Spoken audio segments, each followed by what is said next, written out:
এই যে পালানে আলু বনুম, পেঁয়াজ বনুম, রসুন বনুম, সব মিক্স চাষ করুম, ধান বেশি মানে সব বনুম। লাউ, মিষ্টি লাউ, দেশি লাউ, মনে করেন যে এই বেগুন, তারপরে টমাটো, যে বটবড়ি, মনে করেন নানান ধরনের তাই বনি।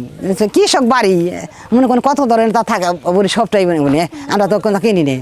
ধানের বীজ মনে করেন যে আমরা হাতে বীজ রাখি, হাতে বনি, ওটা দিকে বড় দিকে, ইজল দিকে, আর কার্তিক জুল, আর হলে যে ই ধান আছে ডেভর ধান।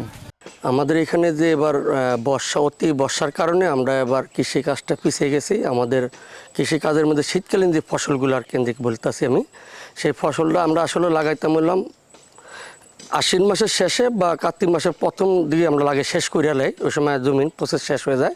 আমরা 2 ধাপে চারা আমাদের নষ্ট হয়েছে গিয়া, আমরা পরবর্তী আবার চারা দেওয়ার পরে আমরা জমিগুলোতে আবার প্রসেসিং করতে আসি। সেটার মধ্যে আমাদের নষ্ট হয়েছে হলো পাতাকপি, ফুলকপি, সে টমেটো, বেগুন, এরকম যে সব ধরনের চারার ভিটগুলো, ওই চারাগুলো নষ্ট হয়েছে গিয়া। তো এখন আমরা যে ফসলগুলো ইনশাল্লাহ একটু দেরি হওয়ার পরও আমরা দ্রুত জমিগুলোকে প্রসেস করিয়া আমরা এই চারাগুলো লাগাইবার লইছি। যেটা হলো আমাদের টমেটো লাগাইতে আসি, এবার পাতাকপি লাগাইতে আসি, এবার গাজর বুনবো, মূলা বুনবো, তারপর হলো আপনার হলো লাল শাক, ধনিয়া, কালিজিরা, মেথি, এগুলো আমরা মিক্স চাষ করি এখানে। তো মিক্স চাষটা করি এই কারণে যে আমাদের এখানে যে পোকামাকড় মানে নষ্ট না হয়, এই ধরনের কিছু পোকামাকড় আছে, ওই পোকামাকড়ের জন্য আমরা এই কাজটা করি। তা আমরা মিশ্রটা করি, এটার মধ্যে যেমন ফুল থাকে, যেরকম থাকে হলো আপনার গাঁদা ফুল, এবার সূর্যমুখী, এবার হলো আপনার হলো এই যে বিভিন্ন মানে মিক্স চাষের ধনিয়া, এগুলোর কারণে আমাদের কিছু পোকামাকড় নিয়ন্ত্রণ হয়। তা আমরা আশা করি যে আমরা যে এখন যে সুযোগটা পাইছি, এই সুযোগটার মধ্যে যদি আমরা চারা বা ফসলগুলো করে ফেলাই, আমরা আমাদের লক্ষ্যে আমরা পৌঁছে যেতে পারবো। এখানে আমরা বহু এই জায়গাটুকুলো এই প্রায় 10-12 কাঠা জায়গা, এই জায়গাটুকুর মধ্যে আমরা করতে মানে যেটা হলো মিশ্র চাষগুলো করি, চাষের মধ্যে হলো আমাদের হলো ধরেন ম্যাক্সিমাম আমরা 15 থেকে 20টা আইটেম করি মিক্সর ফসলগুলোর মধ্যে। জন্য আমরা করে হলাম আপনার হলো প্রথম হলো লাল শাক দিই, ধনিয়া দিই শীতকালীন, হ্যাঁ, মূলা দিই, লাল মূলা, সাদা মূলা, এবার বেগুনের মধ্যে 2-3 জাত আছে। তার মধ্যে আটগুড়িয়াটা আমরা এই শীতকালীন মৌসুমি করতে হয়, যেটা হলো ভাদ্র মাস থেকে শুরু করে, সেটাও আমরা পিছিয়ে গেছি। অলরেডি কিন্তু গাছে ফুল আসতো, আর আমরা গাছ লাগাবো। তো তারপর আমরা লাগাইছি। তার মধ্যে হলো আমাদের যে টমেটো আছে 3-4 প্রকারের, যেমন রতন আছে, চেরি আছে, রাজশাহীর আছে, এগুলা করি। আর আমাদের যে ফসলগুলো করি, এই ফসলগুলো মিক্স করার উদ্দেশ্য হলো আমার একটা ফসল যদি কোনো কারণে যদি নষ্ট হয়ে যায়, আমার বাকি আর 2-3টা ফসল থাকবে, তার থেকে আমার ওই খরচটা পোষে দেবো। যদি আমি একটা ফসল করতাম, তাহলে আমার একটা মার গেলে ওই ফসলের মৌসুমটাই মায়ের। এই জন্য আমি মিক্সর চাষ করলে আমার ওই ফসলের একটা মাইনাস হলেও আরেকটা আমাকে ধরে মানে খরচটা উঠেই আসে। আমি মানে মানে লস হবে এরকম কোনো পরিবেশ নাই।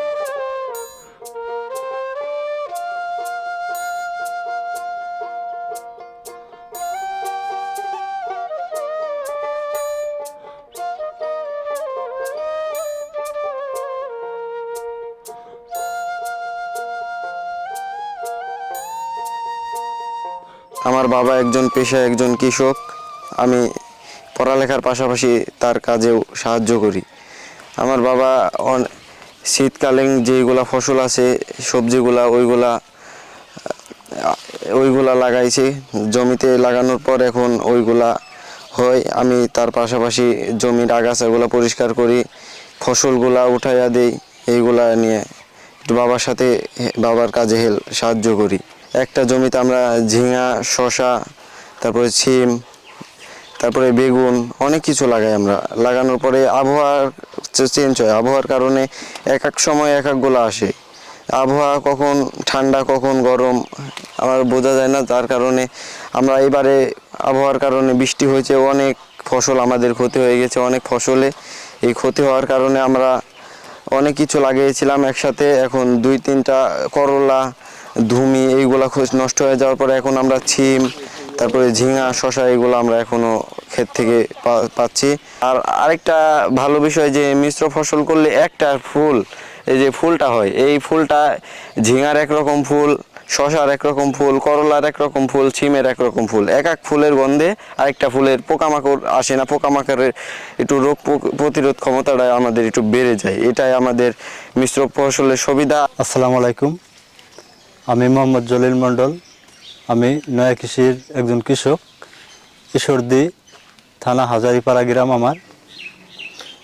এবং আমার মানে যে কৃষিকাজের মধ্যে আমার ছেলে মারুফ হোসেন স্বাধীন ও আমাকে সহযোগিতা করে। আর এই সিম লাগানোর পরে আপনার অতিরিক্ত গরমের কারণে ওই কিছু গাছ মানে হওয়ার পরেও গাছগুলি পচে নষ্ট হয়ে গেছে।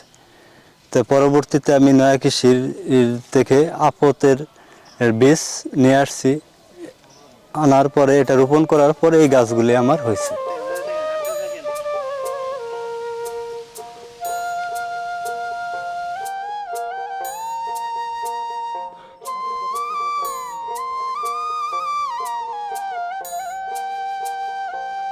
আমার 10 কাঠা জমিন লাউ লাগাইছি।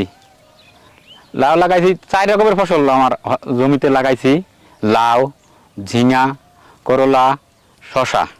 মাটিটা তৈরি করছি আমি জৈব সার দিছি। প্রথম জৈব সার দিছি, দিয়ে সারি পচন দিছি। পচন দিয়ে পরে বীজটা লাগাইছি সুন্দর। এবার বৃষ্টির সংখ্যা বেশি, তো এই জন্য একটু মোটা তাজা হয়নি গাছটা।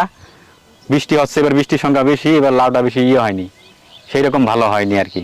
তারপরে আল্লাহ দিলে পরে আর গাছ মরে নাই, এখন লালটা হয়ে রয়েছে। আপনার এই লাউটা গেলে জৈব সার যত বেশি দেওয়া যায় অত ভালো হয়। 7 দিন পর দিতে পারলে আরো ভালো।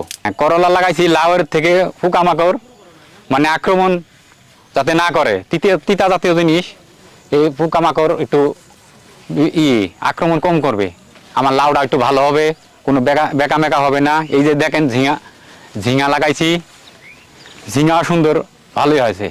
এই যে দেখেন বৃষ্টির কারণে লাউর করিমরি নষ্ট হয়ে যাচ্ছে। এই বৃষ্টি যদি না হইতো, এই যে করিমরি নষ্ট হইতো না, প্রতি ডোগায় করি আসতো। জমিন হলো 10 কাঠা, আমার খরচ হয়েছে 5-7 হাজার টাকা। আপনার আইডা হবে 1 থেকে 1.5 লাখ টাকা।